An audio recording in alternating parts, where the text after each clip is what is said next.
क्या आप जानते हैं कि हजारों साल पहले जब दुनिया में एनवायरमेंटल साइंस जैसा कोई भी शब्द नहीं था, तब भारत में एक ऐसी प्रक्रिया की जाती थी जो हवा को शुद्ध करती थी, प्रकृति के संतुलन को बनाए रखती थी और मन को शांत करती थी। वातावरण शुद्धि का यही विज्ञान था। Natural and best air purifier था, सनातन परंपरा की आस्था और पर्यावरण का रक्षा कवच था। नमस्ते जी, मैं हूं हरप्रीत कौर। ज्यादा नहीं, कुछ साल पीछे चलते हैं और एक किस्से को सुनिए, आप हैरान रह जाएंगे। और जिस नेचुरल एयर प्यूरिफायर की हम बात कर रहे हैं उसे अच्छे से समझ पाएंगे। बात 1984 की है। भोपाल में 3 दिसंबर की काली रात थी। तभी अचानक जोर जोर से सायरन बजने लगते हैं। सड़कों पर तड़पते लोगों की भीड़ जमा होने लगती है। पूरे शहर में चीख पुकार मचने लगती है क्योंकि यूनाइटेड कार्बाइड फैक्ट्री से मेथल एसोसाइनाइड नाम की जहरीली गैस लीक हो चुकी थी। देखते ही देखते सड़कें लाशों से भरने लगी। जहरीली गैस के असर से 15,000 से अधिक लोगों ने अपनी जान गंवा दी। जब हर कोई तड़पते हुए भाग रहा था, तब इसी शहर के एक सनातनी कुशवाहा परिवार ने कुछ अलग किया। परिवार ने मिलकर अग्निहोत्र यज्ञ शुरू किया और इस परिवार की जान बच गई। दरअसल हवन का जो धुआं था ना, वो घर को शुद्ध करता गया और कहते हैं कि जहरीली गैस उनके घर के अंदर उतना असर नहीं कर पाई जितना वो बाहर कोहराम मचा रही थी। क्या आपने भी सुना था ऐसा कोई किस्सा? कमेंट करके जरूर लिखें।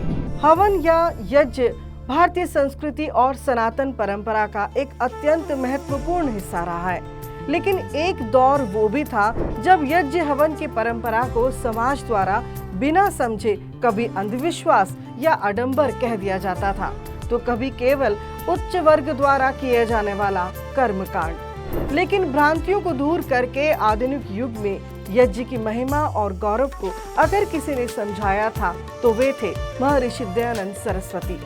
उन्होंने न केवल यज्ञ में छिपे ज्ञान का प्रचार किया, बल्कि इसको विज्ञान की एक पद्धति बता के क्रांति पैदा की। आगे चलकर उनके द्वारा स्थापित आर्य समाज ने यज्ञ को आम लोगों तक पहुंचाया और इसे जीवन का हिस्सा बनाया। इसी क्रांति का सुखद परिणाम है जो प्रतिवर्ष मई माह के पहले रविवार अंतर्राष्ट्रीय यज्ञ दिवस के रूप में मनाया जाता है। वातावरण को शुद्ध करना, औषधीय सामग्री से यज्ञ करके वायुमंडल से हानिकारक बैक्टीरिया को नष्ट करना और वैदिक संस्कृति को बढ़ावा देना, इसी उद्देश्य के साथ घर घर यज्ञ अभियान के माध्यम से बहुत ही उल्लास और श्रद्धा के साथ यज्ञ करवाए जा रहे हैं। आज जब दुनिया pollution, climate change, air quality crisis से जूझ रही है, तब यज्ञ जैसी परंपराएं हमें यह सिखाती हैं कि प्रकृति के साथ संतुलन कैसे बनाया जाए। आर्य समाज द्वारा यज्ञ के विज्ञान पर देश विदेश की प्रख्यात लैब्स में अनेक शोध करवाए गए, जिसने सिद्ध कर दिया कि हमारे ऋषियों की ये परंपरा वास्तव में मानव मात्र के कल्याण के लिए ही है। यज्ञ का सबसे बड़ा लाभ है वायुमंडल का शुद्धिकरण। शोध कहते हैं कि यज्ञ मात्र बर्निंग प्रोसेस नहीं है, ये सब्लिमेशन और वेपोराइजेशन की प्रक्रिया है। जब हम जड़ी बूटियों और शुद्ध घी को अग्नि में डालते हैं तो वे नष्ट नहीं होते, बल्कि सूक्ष्म होकर पूरे वायुमंडल में फैल जाते हैं और वातावरण को प्रभावित करते हैं।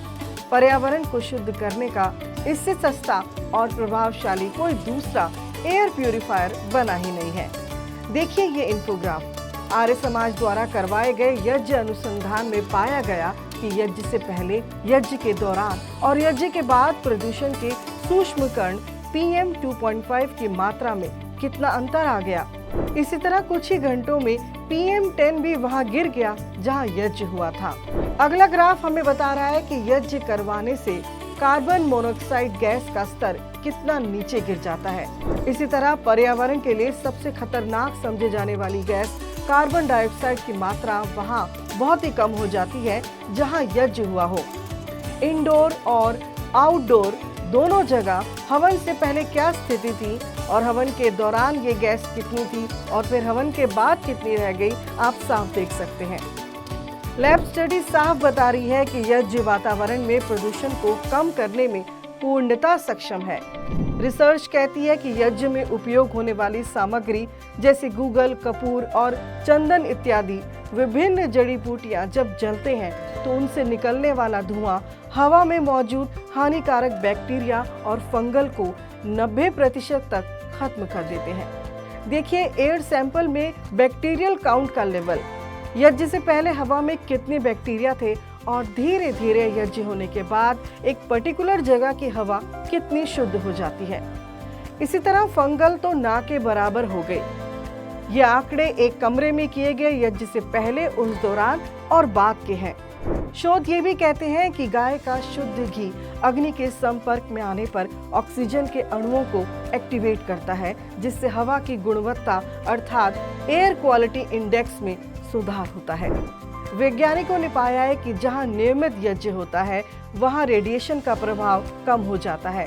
इस धुएं में मौजूद सूक्ष्म कण फेफड़ों की सफाई करते हैं और सांस से जुड़ी बीमारियों में भी राहत देते हैं। यही नहीं, हवन की राख यानी भस्म एक प्राकृतिक खाद का काम करती है जो मिट्टी की उर्वरता बढ़ाती है। इन्फोग्राफ की मदद से आप देख सकते हैं कि वो तत्व जो शरीर और भूमि की उर्वरक शक्ति को बरकरार रखने के लिए अत्यंत उपयोगी है।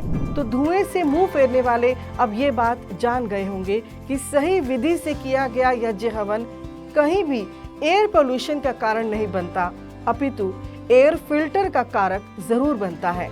यज्ञ औषधीय शक्ति से भरपूर है, जिसमें यज्ञ चिकित्सा और यज्ञ एरोमा थेरेपी भी शामिल है।